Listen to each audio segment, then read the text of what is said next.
প্রিয় বন্ধুরা, আসসালামু আলাইকুম রহমতুল্লাহি ওবরকাতু।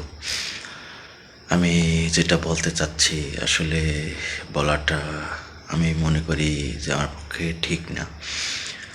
বর্তমানে দেখা যাচ্ছে যে মানুষ হাজারো ভুলের ভিতরে নিজেকে বিভোর রাখে, ভুলের ভিতরে কাটিয়ে দেয় মানুষ নিজেকে বিভিন্ন অপসংস্কৃতি, অপপ্রচার এগুলোর মাধ্যমে নিজেকে বিভিন্নভাবে কাটিয়ে দেয়। তারপরও সেটাকে নিজেরটা ভুলটাকে নিজে না শুধরিয়ে অন্যদেরকে বিভিন্নভাবে টানা হেঁচড়া করে।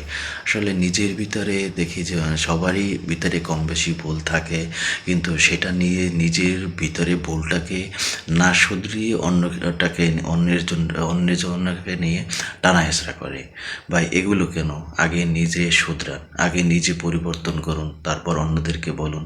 কিন্তু সেটা না করে মানুষ নিজেরটাকে বড় করে দেখে, নিজেকে পুত পবিত্র ভেবে, নিজেকে অনেক বড় ভালো মানুষ সেজে কিন্তু অন্যকে খারাপ মানুষ সবসময় মনে করে। আসলে এগুলো পরিহার করুন। আগে নিজে পরিবর্তন হন, তারপর অন্যদেরকে বলুন। আর নিজের ভিতরে পরিবর্তন না করে অন্যদেরকে আপনি পরিবর্তন করতে চাচ্ছেন, অন্যদেরকে মোটিভেশন দিচ্ছেন, এটা সেটা আসলে এগুলো মনে করি যে লোক দেখানো এবং ভণ্ডামি। আগে নিজে পরিবর্তন হন, নিজে পরিবর্তন হয়ে অন্যদেরকে পরিবর্তন করার চেষ্টা করুন। সেটা না করে মানুষ নিজেকে সাধু সেজে, নিজেকে পুত পবিত্র সেজে অন্যদেরকে ছোট মনে করে, অন্যদেরকে নিয়ে টানা হেঁচড়া করা, এটা আমি মনে করি যে লোক দেখানো এবং ভণ্ডামি। এগুলো পরিহার করুন, আগে নিজে পরিবর্তন করুন।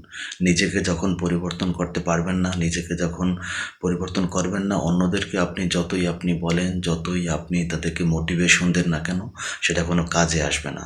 এটা লোক দেখানো এবং ভণ্ডামি। আমি এগুলো লক্ষ্য করছি, এই জন্য আপনাদেরকে বলা, আমার কাউকে মেন করে বলা না। আগে আমি বলবো যে সবার আগে নিজেকে পরিবর্তন করুন, অন্যদেরকে পরিবর্তন করার আগে। আল্লাহ হাফেজ।